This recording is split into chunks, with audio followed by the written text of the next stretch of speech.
மக்களே நான் தான் இன்றைக்கு என்ன காய்ச்சிருக்கிறேன்னு பார்த்தீங்கன்னா ஆடிக்கூழ் இன்றைக்கு ஆடி பிறந்தபடியாக இன்றைக்கு ஆடிக்கூழ் காய்ச்சிருக்கிறோம். இப்போ வாங்க நாங்கள் வீடியோ இப்போ காய்ச்சிட்டு வீடியோ கூட பார்க்கலாம். அதுக்கு முன்னால் எங்கள் சேனலுக்கு ஃபஸ்ட் டைம் பாரு நீங்கள் சப்ஸ்கிரைப் பண்ணி பக்கத்தில் இருக்க பெல் பட்டனை கொடுத்தீங்கன்னா நான் போடுற வீடியோ உங்களுக்கு கூட வரும். இப்போ வாங்க நாங்கள் வீடியோக்குள்ளே போய் பார்க்கலாம். பார்த்திங்கன்னா ஆடிக்கூழுக்கு தேவையான பொருட்கள் இப்போ பார்த்திங்கன்னா நான் பாதி தேங்காய் திருவி புழிஞ்சு வச்சுருக்கிறேன். அப்புறம் பெனங்கட்டி உண்டு, மற்ற உளுத்த மாவும் அரிசி மாவும் இதுக்காக கலந்து கிடக்குது. இது 1/2 கிலோ சீனி, இவ்வளோ 1/2 கிலோ போடுறதில்ல, இனிப்புக்கு ஏற்ற மாதிரி போடுறது. இது பயறு வறுத்து வச்சுருக்கிறேன் பயறு. இது சீரகம், மிளகு, ஏலக்காய் 3ம் கலந்து வச்சுருக்கேன் இதில் அரைச்சி. அப்புறம் தேங்காய் சொட்டு இவ்வளோத்தையும் பார்க்க போகிறோம். இப்போ பார்த்திங்கன்னா இப்போ முதல் பானைக்கு தண்ணி விட்டு பயரையும் தேங்காய் சொட்டையும் அவிய விடணும். வாங்க அதை பார்ப்போம். இப்போ பார்த்திங்கன்னா நாங்கள் தண்ணிக்கு அவிய விட போகிறோம். இதுக்கு சொட்டு மாவு எடுத்து உளுத்த மாவு அரிசி மாவு கலந்த மாவு எடுத்து சொட்டு எடுத்து போட்டு இதை சுடு தண்ணி விட்டு புட்டு மாப்பதத்துக்கு குழச்சி போட்டு அந்த உருண்டை பிடிச்சி போடுறாங்க. கலைஞ்சி குழுக்கு இருக்கும் சில்லு இது ஒன்று சொல்லுவிடும், அது பிடிச்சி போடுறக்காண்டி நாங்கள் இதை குழைக்க போகிறோம்.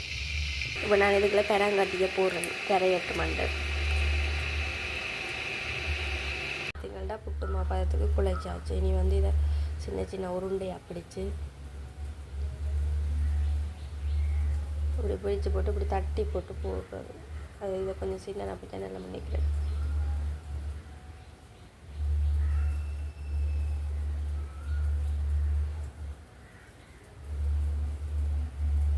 இப்படி பிடிச்சி போட்டு ஒரு தட்டி போட்டு போடுறது. இப்போ பார்த்திங்கன்னா இந்த உளுத்த மாவை இருக்க போட்டு கரைக்கணும்.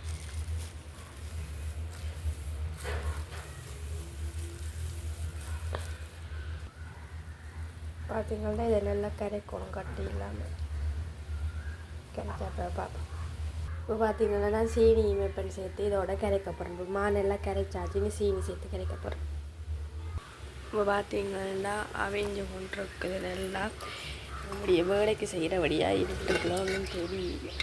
பார்த்தீங்களா, நீ மாவை ஊற்றி இதுக்காக கிண்ட போகிறோம். நான் கிண்டைக்க வீடியோ எடுக்கலாம் என்ற நானே வீடியோ எடுக்கிறபடியாக கிண்டாவிட்டு அடி பிடிச்சிட்டு மறுபடியாக நான் கிண்டி போட்டு காட்டுறேன் உங்களுக்கு. பார்த்திங்கன்னா நல்லா கிண்டி கொண்டிருக்கணும். பார்த்திங்களா, கொதிச்சு வேற இனி கொஞ்சம் கட்டிய வேற கணக்காக இருக்குது. பார்த்திங்கன்னா நாங்கள் இனி மிளகு சீரகத்தை போட்டு கொட்டி கிளக்கி போட்டு ஒரு கச்சேரி. இப்போ பார்த்திங்கன்னா நாங்கள் சாமிக்கும் படித்து விட்டுட்டு நாங்களும் சாப்பிட போகிறோம்.